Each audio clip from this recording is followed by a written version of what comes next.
ایک شرعی اور فقہی مسئلہ آپ سماعت فرمائیے. یہ مسئلے کو تھوڑا غور سے سنیے گا، کیونکہ اکثر لوگ یہ غلطی کرتے ہیں.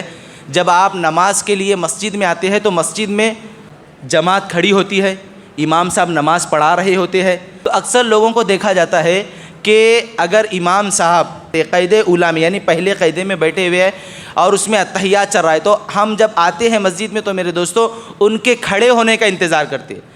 یعنی وہ تیسری رکعت میں کھڑے ہوں گے، قیام میں آئیں گے تو پھر ان کے ساتھ ہم مل کر نماز پڑھیں گے، یہ خیال کرتے ہیں. اور بعض وقت ایسا ہوتا ہے کہ نماز چلتی رہتی ہے، امام صاحب پہلے سجدے میں ہوں گے یا دوسرا سجدہ چلتے رہتا ہے، تو ہم ان کے کھڑے ہونے کا انتظار کرتے.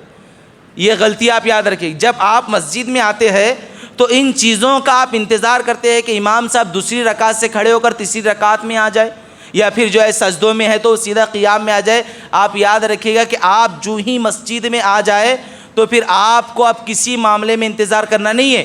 اگر امام صاحب سجدے میں ہے تو آپ کو فوراً نیت باندھ کر آپ کو فوراً سجدے میں جانا ہے.